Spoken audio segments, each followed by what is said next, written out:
Okay, let's get started. What particular skills, education, or knowledge are necessary to be effective at your job? I think from an educational standpoint, a business degree, a technical degree, either or both are a good start. It gives you the background you need to get started in this field. In my particular role, 15 years of IT experience, and most of that in management was a requirement, and I think it's a good requirement. Having about 10 years of infrastructure background, knowing how to manage operations, a technical staff, people management skills, having a background in convincing senior management that we should be going down a certain path or doing a certain thing, and knowing how to sell ideas with them is a good set of skills to have as well. I also think strategic planning, being able to understand where a business is going and translate that into an IT environment is a skill that you develop over time, and that's a very valuable skill in this role. Knowing project management, what it takes to implement a big project, what the components are, how the people, the technology need to intertwine in order to be successful, and having a background in successful implementation of big projects is also a good background to have for this role. What parts of your job do you find satisfying and unsatisfying? I think from a satisfaction level, I really enjoy managing the people in the organization, helping them plan out their careers, what kind of skills they need to build, and motivating them to deliver good things for the organization. I like planning an aggressive set of projects for the year and seeing them all accomplished, and making sure that those projects are things that help drive the business and make a difference. I also enjoy changing business as usual to continuous improvement, continuously advancing our operational environment and decreasing the cost of technology and complexity, and making that a good thing to happen for the business every year. And that's what we try and keep the people focused on here as well. As far as things I don't enjoy, I don't know what it would be. Everything has a challenge to it, and it's fun. Probably looking at reviewing contracts is not the thing I enjoy the most, but it has to be done. But negotiating them is a fun thing to do. So anyway, that's the good, and maybe the downside might be the contract aspect, but for the most part I enjoy all aspects of my role here. What jobs and experience have led to your present position at Blue Cross Blue Shield? I have about 36 years of experience in the IT field, and it started in 1972. Believe it or not, they actually had computers then. And half of that time I have spent in developing business applications, financial systems, banking systems, transportation systems. Probably the last 15 years I've spent on the infrastructure side of IT, operating, building, developing the infrastructure that it takes to run the computing systems. So I've had exposure in pretty much every aspect of IT, and I've had a lot of opportunities in various industries to do a lot of different things. So everything kind of led me here, and having a great deal of experience across this field has prepared me for this role. What were some keys to your career advancement? One thing I've always tried to do is continually advance my knowledge of this field, and I can do that through being a member of some local groups here in the Twin Cities, taking classes, taking all the training opportunities that I could, and going to different professional association meetings such as Gartner Group. There are all sorts of opportunities to gain knowledge in this field. And you can do it every day just by reading articles out on the internet, for that matter. I think another thing that's helped me advance my career is taking risks.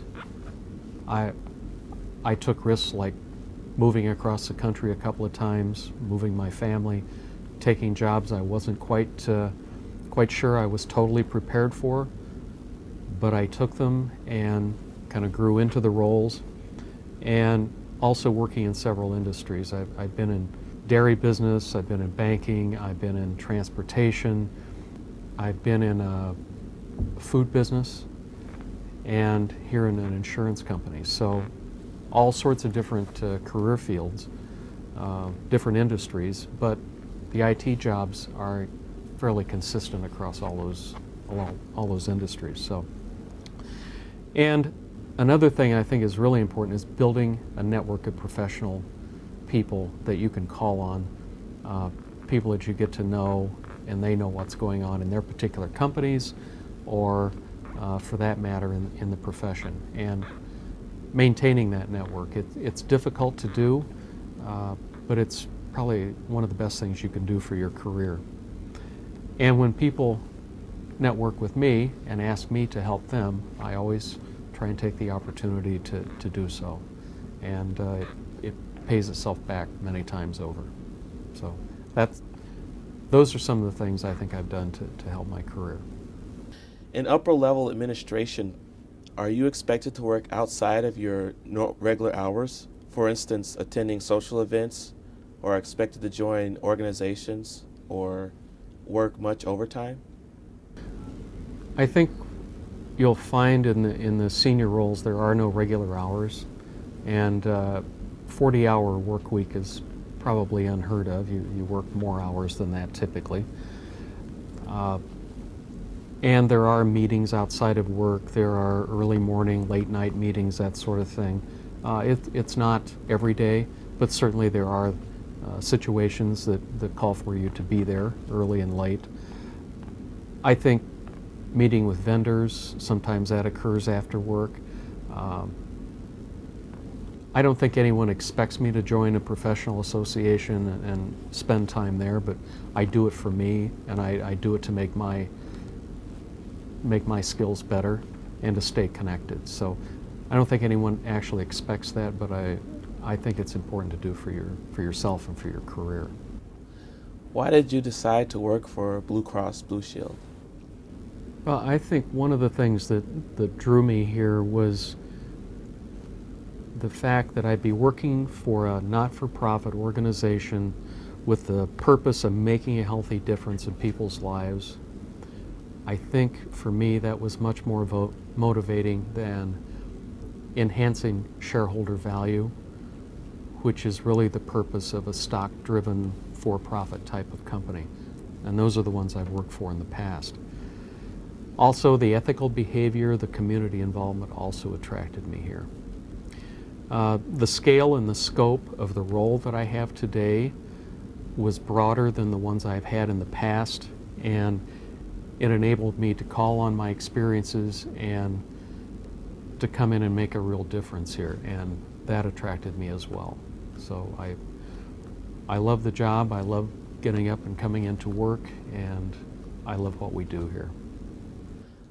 I've had 6 months experience as a help desk analyst and desktop support technician. How would you assess my experience in advancement of IT? In my opinion, you have a very good start. You're getting the education and you have some experience. And to me, the experience entails dealing with people, dealing with technology, solving a problem. You have to solve problems every day that you're doing that job. And you're also learning to put the pieces together. How does the business function? How do they use this particular device? What software do they use? And how do you make it work for the people in the business? So I think you're getting some really good experience. And I would say you would be ahead of someone coming in here with solely a degree. Where might I find upper-level management announcements for CIOs or CTOs? Well, as the name implies, those are chief type jobs, chief technical officer, chief information officer. They are officer level roles, and those jobs are typically not advertised in the open market. They're usually given by a company to an executive recruiter, and the recruiter finds you. Now, this is where it's very important to have a network of people in this profession, because those people are the ones who hear about these roles, perhaps in their own companies, perhaps in another one through their networking. And sometimes you can get a leg up by having your network tell you about positions as they are created and as they are given to an executive recruiter. So when the recruiter calls people in your network, they give them your name, and then you get contacted. So that's how that works. Those roles are typically for people with several years of experience, but nonetheless, that's how those roles are typically filled in the industry. For my last question, I would like to know which organizations or journals would help me in the IT field. In journals, I really can't recommend one over another. There's a wealth of journals available. It depends on what your interests are. There are some industry-specific groups that, if you work for a company that has a subscription, say to Gartner Group, that's a company. It's an industry organization. They follow all of the IT aspects, business direction, and they understand where this profession as well as the technology is going.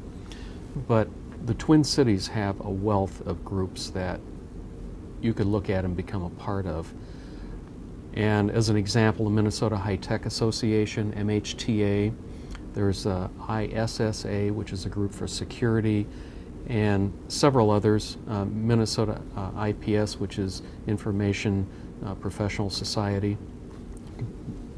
There are lots of groups. It depends on what your interests are, but you should become a member of one or more of those groups because it helps you build a network of professionals that you can call on, people that can help you with your career, and it really keeps you appraised of what's going on in the local area as well in your profession. So any of those groups can help, and I would encourage you to become a member of one of them.